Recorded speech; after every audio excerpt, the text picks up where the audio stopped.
My favourite joke is man walked into a bra, ouch, he's dyslexic. Do I have to give the punchline? What kind of bees make milk? Boobies. What's ET short for? 'Cause he's got little legs. There's a fella and he wants to start his own bee farm.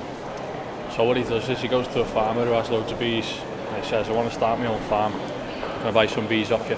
So he goes, yeah, they are. Walking past the mental hospital the other day and I could hear these people shouting, 13, 13, 13. So I poked my eye through the hole in the fence and they poked a stick through and they all started shouting, 14, 14. Buys 10 bees, says, I'll stick them in a jar for you. A man walked into a bar and said, ow. Puts them in a jar, takes them home. He looks at them later on and he realises there's 11. She rings up the farmer, he says, I pay for 10, why have you given me an extra one? He goes, oh, that's a freebie. Thank you very much.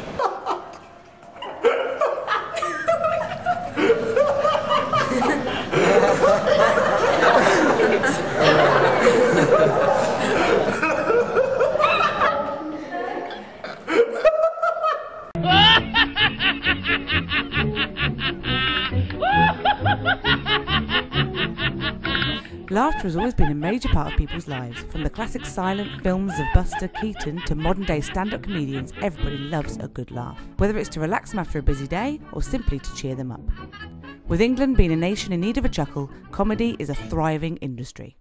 The Comedy Trust was started in 2002 as part of the European Capital of Culture bid, because basically the City of Liverpool didn't have a comedy festival. The main thing that we do is a course called Stand Out, which is a 6-week course run for 14 to 18-year-olds in schools or youth group with professional comedians coming into the school, and they learn the skills of stand-up, how to develop the routine, how to get ideas, how to use a microphone on stage, and then they do a show at the end. It was more of a confidence building, and by the end of the course I found that I quite enjoyed being on stage on my own. Certainly I get a lot of my material from my brother and my mum, so they sort of influence how I am on stage. Life's funny in general, so you've just got to see the funny side to everything. Basically, the way we encourage young people to get involved is normally they come through the school.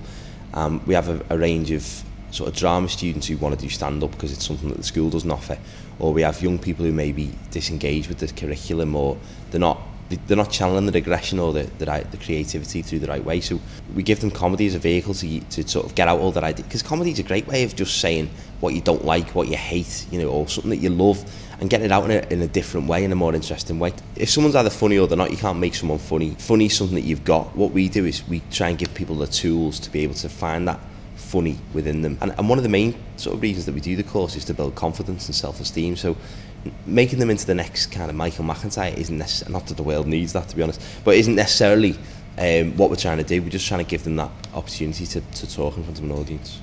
I think comedy is so subjective and everyone finds different things funny, and I think laughter comes from your gut, it doesn't come from your brain. So someone could say something and you'd laugh at it without realising why. And sometimes, especially if you go with someone like Jimmy Carr or Frankie Boyle, a lot of his gags are very, very near the knuckle, and he might say something and the audience laugh as the first reaction, and then secondly they go, ooh, like, because some of it is quite sick, it's not appropriate to laugh at, but it's an instinct laughter. So that's why it is such a primeval thing. It just comes from your guts, and it's all about context. A good joke in one context could be completely inappropriate in another context. So, do you enjoy Michael Jackson dying? That was good, wasn't it? I think in the future when people say, what were you doing when Michael Jackson died? Pretty much everybody will reply, I was texting a joke about Michael Jackson dying. I think humour affects people's well-being incredibly, and I've always thought that, but I think most people think that is the case. Laughter increases the endorphins levels in our bodies, and endorphins is the body's happiness hormone, and endorphins is made up of two words, so endo and morphine, so it's the body's natural relaxant. I think we always say laughter's the best medicine, don't we? That's something that we all kind of take as read, but I think a lot of people use humour as a defence mechanism. When endorphins are released, lots of wonderful things happen. Your blood pressure goes down, psychologically serotonin is released, so it has a psychological effect on the brain. So it has a wonderful effect on the body, just generally relaxes us, generally is good for us. A lot of people don't realise they use humour to help their well-being, but I think everyone uses it to some degree. For many years I wanted to be a piano tutor, but then I thought, what can one man teach a piano?